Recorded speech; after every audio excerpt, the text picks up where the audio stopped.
Vous aimez écouter une voix sans saveur vous raconter des histoires effrayantes? Alors sois le bienvenu sur cette toute nouvelle chaîne. Au programme, serial killer, stalker et tous les autres noms à R. Sans plus attendre, l'intro.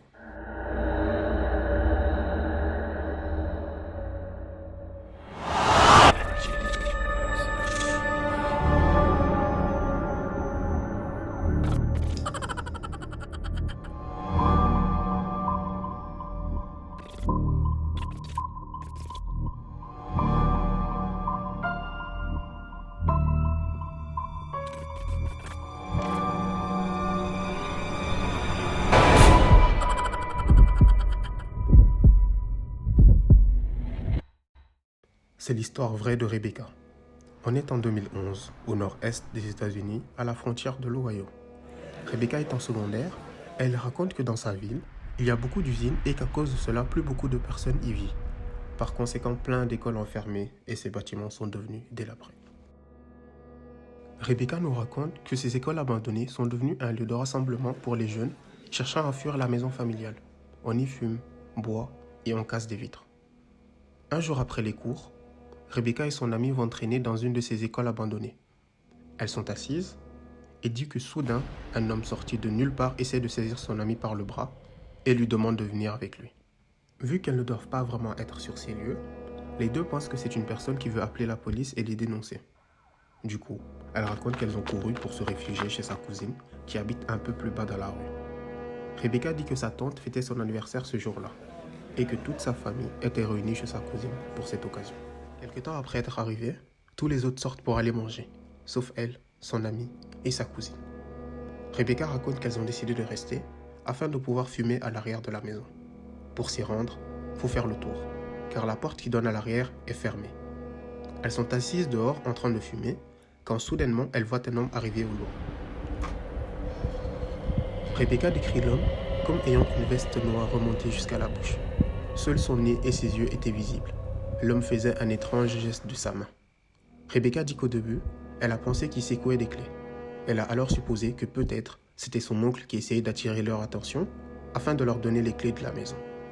Donc naturellement, elle s'approche de l'homme et c'est à ce moment-là que sa cousine crie « Rebecca, t'approche pas de lui ». Vu qu'elle était beaucoup plus proche de l'homme qu'elle ne l'était, elle a vu que ce dernier n'avait pas des clés en main. Il se caressait pour pas dire autre chose. Elle nous raconte que directement après cet épisode, elles ont couru, ont fait le tour de la maison pour entrer par la porte de devant et elles se sont réfugiées dedans. L'homme les suit et finit de se caresser devant la porte en vitre, puis disparaît dans les bois. Elles ont directement appelé la police et que ceux-ci leur ont juste posé quelques questions. Rebecca dit qu'une fille de son école a entendu parler de cette histoire. La fille s'est rappelée que le jour même, une voiture suspecte était garée dans la même rue. Elle avait pris soin de noter le numéro de la plaque qu'elle a ensuite communiqué à la police. Cela a permis d'arrêter l'homme en question. Apparemment, l'homme avait l'habitude d'agresser des femmes dans des parkings de supermarchés. Rebecca, son amie et sa cousine ont été invitées à témoigner. Rebecca finit cette histoire en disant que quand elle a rencontré l'homme au tribunal, elle s'est rendue compte que c'était le même homme qui avait essayé de saisir son amie par le bras quand elles étaient dans l'école abandonnée. Et que depuis lors, l'homme est sorti de prison.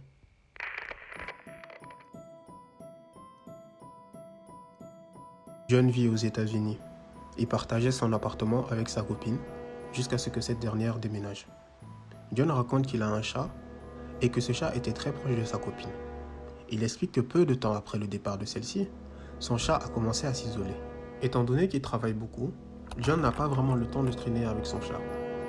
Et que depuis le déménagement de sa copine, quand il rentre du travail, il constate à plusieurs reprises que son chat a déchiré ses rideaux ou encore qu'il a troué son canapé. C'en est trop pour John. Donc il décide d'agir.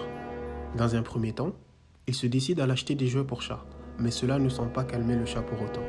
Un soir, alors qu'il navigue sur Amazon, il voit une caméra pour animaux. John nous décrit cette caméra comme étant très petite et ayant deux fonctionnalités importantes. Celle-ci peut enregistrer son chat en direct et le flux est directement visible sur son smartphone. Ensuite, cette caméra est munie d'un micro et d'un haut-parleur. Il peut donc directement voir et parler à son chat quand il est au travail. John a immédiatement commandé la caméra en livraison de nuit et puis l'a installée dans sa chambre à coucher, car il dit que c'est là que son chat passe le plus clair de son temps. John nous raconte que durant la première journée, il a regardé son chat jouer sur son téléphone à peu près 30 fois. Il a remarqué que quand il parlait, son chat semblait plus heureux. Et plus important, quand il rentrait, il n'y avait plus de dégradation. Par conséquent, après 4 jours, John a pensé qu'il avait résolu le problème. Sauf qu'un soir, John décide d'aller dormir avec son chat. Il allait fermer ses yeux quand subitement son téléphone vibre. Une notification de la caméra pour animaux. Il dit qu'il a failli l'ignorer mais qu'il l'a finalement ouverte. John dit ce qu'il a vu ce soir-là sur son écran l'a pétrifié.